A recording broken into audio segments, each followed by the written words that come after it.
ವಿಚಾರ ಏನಪ್ಪ ಅಂದರೆ, ಕುಮಾರಸ್ವಾಮಿಯವರು ರಾಷ್ಟ್ರದ ನಾಯಕರು ನಮ್ಮ ಹೆಸರನ್ನು ತಗೊಂಡು ಅದಕ್ಕೆ ಪ್ರಚಾರ ಗಿಟ್ಟಿಸಲಿಕ್ಕೆ ಹೊರಟಿದ್ದಾರೆ.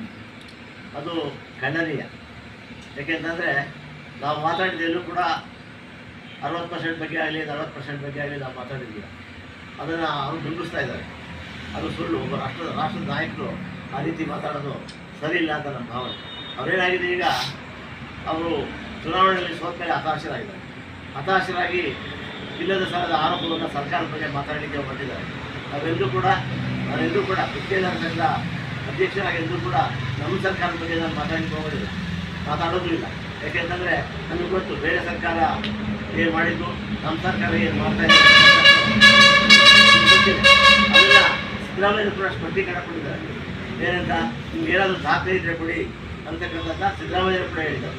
ಆದರೂ ಕೂಡ ಅವರು ಪದೇ ನನ್ನ ಹೆಸರನ್ನ, ಯಾಕೆಂದ್ರೆ ಒಬ್ಬ ಹಿಂದುಳಿದ ನಾಯಕ, ನಾವು ಹಿಂದುಳಿದ ವರ್ಗದವನು, ಒಬ್ಬ ಗುತ್ತಿಗೆದಾರ ಸಂಘನಾಗಿರೋದ್ರಿಂದ ನನ್ನ ಬಗ್ಗೆ ಅಪಾರವಾದ ಕೆಟ್ಟ ಹೆಸರನ್ನು ತರಲಿಕ್ಕೆ ಹೊರಟಿದ್ದಾರೆ. ಅದಾಗಬಾರ್ದು ಅಂತಕ್ಕಂಥದ್ದು ನಮ್ಮ ವಾದ. ಒಂದು ವಿಚಾರ, ನಾವು ಈ ತುಮಕೂರಲ್ಲಿ ಸುದ್ದಿಗೋಷ್ಠಿ ಕರೆದಿದ್ದೇವೆ.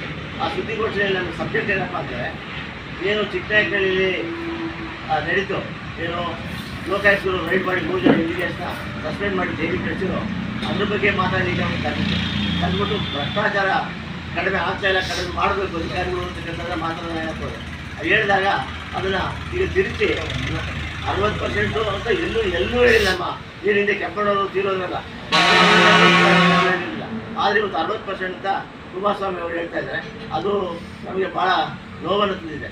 ಅದಾಗಬಾರ್ದು ಅಂತಕ್ಕಂಥದ್ದು ನಮ್ಮ ವಿಚಾರ.